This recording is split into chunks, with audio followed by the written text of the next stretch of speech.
Hello students, Bharat भूगोल में अपन ने कल गंगा नदी की बात की थी। अपन उसकी सहायक नदियों की बात कर रहे थे। आज अपन काली नदी से शुरू करेंगे। यह मिलान हिमनद नेपाल से निकलती है। यह भारत व नेपाल की सीमा बनाती है। इसे शारदा के नाम से जाना जाता है। सरयू व घाघरा मिलने के बाद यह घाघरा के नाम से गंगा में मिलेगी।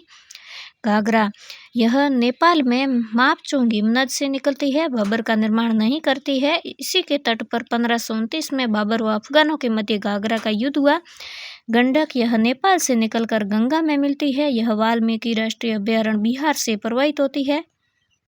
कोसी नदी यह नदी नेपाल में गोसाईथान से अरुणा के नाम से निकलती है। 7 धाराओं को संयुक्त रूप से सप्तकोसी कहा जाता है। अत्यधिक अवसाद लाने वाली व रास्ता परिवर्तन के लिए कुख्यात इस नदी को बिहार का शोक कहा जाता है। महानंदा यह दार्जिलिंग की पहाड़ियों से निकलकर सिलीगुड़ी पश्चिम बंगाल को तट पर रखती हुई गंगा की बाएं तट की सहायक नदी है। यमुना नदी जो कि यमुनोत्री हिमनद उत्तराखंड से निकलती है। इसकी सहायक नदियां हैं टोंस, सिंगा, हिंडन, चंबल, सिंध, बेतवा और कैन। यमुना नदी का उद्गम उत्तराखंड में बंदरपुर चोटी के समीप यमुनोत्री हिमनद से होता है। 1375 किलोमीटर लंबी यह नदी गंगा व भारत की सबसे लंबी सहायक नदी है।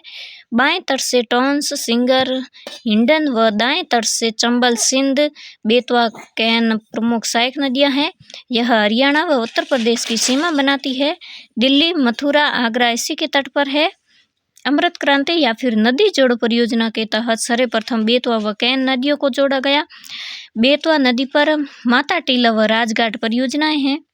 सोन नदी यह प्रायद्वीपीय भारत की सबसे लंबी नदी है जो गंगा में मिलती है। अमरकंटक 1061 से निकलकर उत्तरी कोयल व रिहंद का जल लेकर बिहार में गंगा में मिलती है।